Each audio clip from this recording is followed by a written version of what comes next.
Hey there, quick note before we dive in. What you're watching right now is a lesson from one of my courses that I've decided to release completely for free here on YouTube so you don't have to pay a dime. So instead of asking you to buy my course, if you want to show your appreciation, here's a couple of things that you can do. Like this video, share this video, subscribe to my channel. These small actions tell YouTube to share my content with more people, which is a huge help. Also, feel free to check out my recommended equipment links in the description below. If you do purchase equipment from these links, I do get a small commission at no extra cost to you whatsoever. Or if you want to, you can leave me a super thanks or even just hit play on one of my playlists. I know it sounds silly, but if you just hit play on one of my playlists and let it play in the background, even if you're not paying attention, it tells YouTube, hey, people are watching these videos. I'm going to push it out to more people. So even if you just want to do that, I would love it. I would appreciate it so much. And then lastly, if you're looking for more personalized help, I do offer private coaching that you can find in the description of this video. Either way, I really appreciate you, whether you choose to do one of these things or not. Just by simply watching this video, it means a lot to me. Thank you so much.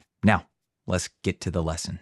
All right, once you've applied all of your processing, there's one last thing that you need to do. Normalize your audio to -3 dB. In some ways, normalization is kind of like compression. With normalization, you're bringing your audio up or down to a specified target range, which for us is -3 dB. In other words, we're making sure through normalization that none of our audio will go past -3 dB. One of the reasons we do this that might help make sense of it is casting directors listen to hundreds of auditions a day, and if every voice actor out there decided to send their audio off at whatever loudness level they wanted, the casting director would be constantly having to turn the volume of their speakers or headphones up and down all day to combat this. Whereas if we all normalize our audio to -3 dB, this means none of the audio that's being sent off will exceed -3 dB, which will be a big help when the casting director goes through those hundreds of auditions.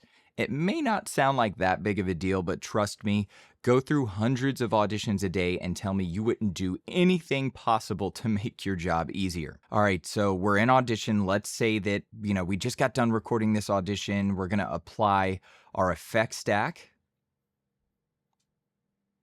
And now that that is applied, the last thing we need to do is normalize our audio. So all you gotta do is go up to favorites, and then scroll down to normalize to -3 dB. Click that, and there you have it. Now your audio is normalized. Now, there is a much easier way to basically sign a shortcut to your keyboard so that you can literally just click a key on your keyboard and have your audio be normalized. You'll find that towards the end of this course. So make sure you go watch the video all about automation and shortcuts.